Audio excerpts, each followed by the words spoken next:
available for tomorrow? I think we are close, so he will not be available for tomorrow. He won't. No. Just in terms of building up to this game, obviously you played Manchester City once this season, and the first half in particular was not great. How further forward do you think you are now, and how better prepared are you to meet a team like that? It's the question. We have to prove that tomorrow on the pitch, and there's only one truth: it's always on the pitch. And so, quite clear. Last time we did well, so we have to do tomorrow better. We know where we have to work on, and that it's not only fun. It's coming overnight. No, there was a process in the last months where we developed, where we progressed, and now we have face it against better teams. We're looking forward to it, and I think that's one of the things is about the mental approach, the mental attitude. So we have to be brave, and we have to act with belief, and play our game. Do you look at the table and think, if we win this game, we'll go a point behind City, that's good, or are you looking at the top? How do you view the situation? It's in January, and it's a season. It's not even halfway. So where we're talking about, so this is the second time we face Manchester City, but it's a long way. So it's in this period of the season is about getting yourself in a position you can win trophies in the end of the season, and about nothing else. So go from game to game. Don't look too far ahead. Hi, Erik. I think after that game against City, you thanked them for kind of showing United where they were, I suppose, at that point. I wonder, what was your immediate reaction that night after that match? What do you go through after an experience like that? I think the same. That was my how I analyzed the situation, analyzed that game. So that I expressed so honestly. It was a lesson, and we took the lesson, and I think from that point on we make huge progress. So we have to continue the progress and the process. Can you tell us what you've done to have? I mean, it's been quite remarkable, the turnaround in the club since that game, but also at the start of the season. Can you tell us what you've actually done? You know, it might be boring, I don't know, in terms of like the processes, but how do you get to this point from there? Yeah, maybe it's boring, yeah, but I think but I think things are like that, and I think that game was a setback. It was, you can all find reasons why, but it's not that interesting. It's always about you have to act, you have to deliver, but as a manager, as a coach, also, you have to go to certain steps. I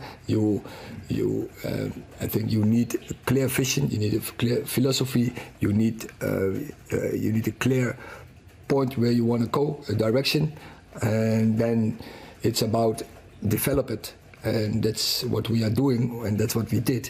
But yeah, that's the nice in many things in life, but especially in top football, there's never an end point. Erik, you've had a contrasting week. You've won 8 on the bounce. City lost in the cup. A big surprise, I think, for everybody in midweek. So, good time to play them or a bad time? I don't look, and of course we notice that they had a setback, clear. And of course I've seen, in the past weeks, many games of them. But we have to look at ourselves. We have to play our best game. It's all about us. And of course, opponent is always plays an important role in football. But you have to play your best game, and that is what I demand tomorrow from my players: that they are on the pitch and play their best game together, in togetherness, with full belief, not naive, but come on the pitch and act as a winner. And 6-3 was quite a scoreline in October. Do you use that, or have you been using that as motivation, or have you been very keen to park that and push on? No, I don't. It's not about that game anymore. It's about, and it's the past. It's about the future. So the past you can't change, but you can't change the future. And you're the fastest manager to 20 wins. How much satisfaction do you take from that? There's nothing. It's nice, but you deserve nothing for it. It's about what I just said before. It's about winning trophies, and so we are here in a project, and so we want to win in this project trophies, and that is what we have to work for. And day by day, give everything you have. The players, the staff, but everyone around this club to win the trophies. Erik, how's the squad looking fitness-wise for the match tomorrow? Yeah, I think Diogo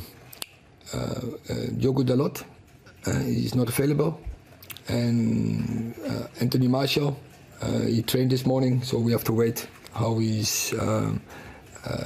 How he recovered from his training, and if he's available, and that will be decided tomorrow. Can I ask what the issue has been for Anthony? Yeah, it's a small thing, so specific in his leg, but so I will be. It's whether tomorrow or otherwise he will be available for Wednesday, I think. You mentioned that Diogo wasn't available. Since the World Cup, you've had to change the defence so many times. It's been 5 different back lines in the 6 matches. How difficult is that in terms of the challenge of getting a rhythm and an understanding between the players ahead of such an important match? I think we only collected 1 goal in the last. And we didn't make. We make changes, but I think we were also quite stable in a certain back 4. You talked about the process and what's changed since the last meeting. How big a part of that has Casemiro been? Because he obviously just came on as a late substitute in that first meeting. He'd only just arrived at the club. How much has he played a role? That's quite obvious. And I said it from the beginning. This team, they need a 6. And what is a 6? But I think in what is the definition? Control, holding midfielder. But he's so important. He is so the cement between the stones, I often say. But it means so in defending is organization, knows his position, anticipating, so pointing players in the right position. Winning balls for the team, duels winning, but also in possession he can accelerate, speed up the game, and so he's typical. He has that